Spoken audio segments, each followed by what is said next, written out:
Hi, my name's Richard Manton. Everyone knows me as Manny. I'm the Motorcycle Action Group rep for Leeds. I'm also the vice rep for Yorkshire.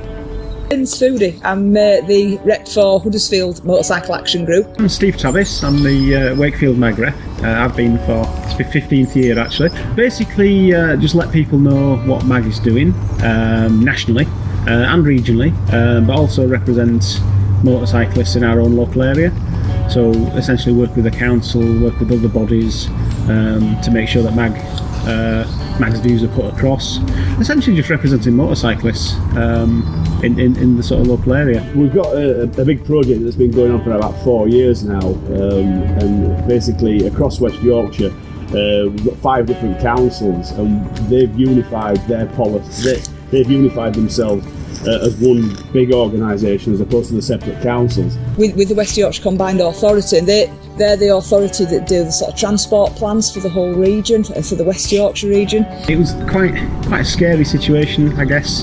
The West Yorkshire Combined Authority, which represents Leeds, Huddersfield, Kirklees, Wakefield, Calderdale, Bradford. One of our members had noticed that there was some consultation out around the single transport plan, which would basically planning for the next 30 years for West Yorkshire.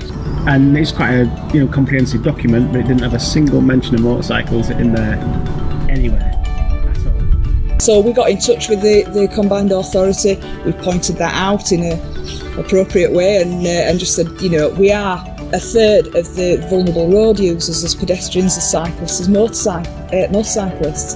And the pedestrians and cyclists were mentioned, motorcyclists weren't. And from that, they took that on board, and we've now got a set of meetings coming up. So members from Huddersfield, Wakefield and Leeds Mag meet regularly with West Yorkshire Combined Authority, and then we can raise the issues that are pertinent to us as motorcyclists. So we started working with them.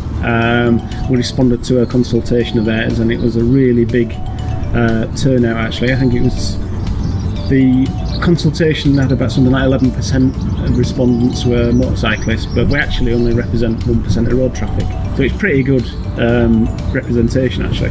It's taken us 4 years to get where we are along this path, but we now have motorcycle liaison officers in all 5 councils.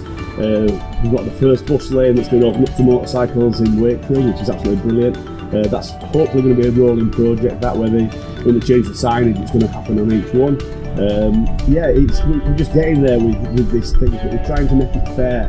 We don't want to be the forgotten third, and we've made some big leaps and bounds in the right direction, which has been absolutely brilliant. It's great to see that when you put the effort in, the councils will respond. We've got the silly situation where I think West Yorkshire is basically one big conurbation. There's no real distinct boundaries between different councils. I mean, there's an area just to the south of Leeds where you could be in one of any 4 councils within a square mile.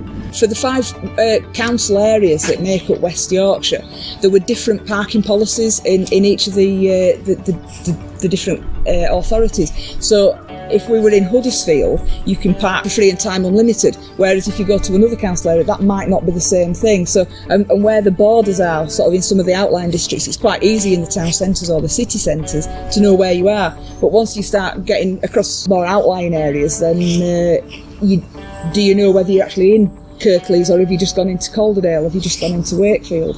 In some areas it's free, in some areas you've got to pay, in some areas, there's absolutely no way that it's a flat level playing field.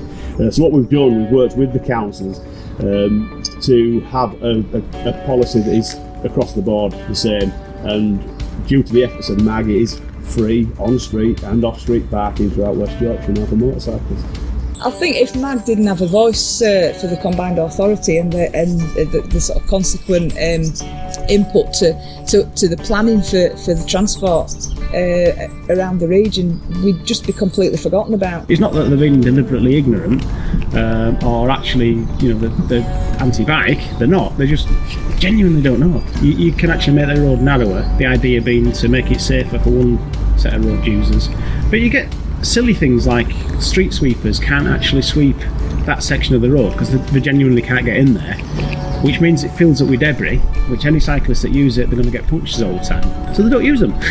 So it's absolutely pointless, and they spend millions on these things, and it's just literally just because it's not really properly thought through. I think it's really important that MAG gets involved in this, because then the roads are designed for making it safer for everybody that uses the road. So we're not discriminating then against anybody else. We're not looking at making it safe for one set of road users to the detriment of anybody else.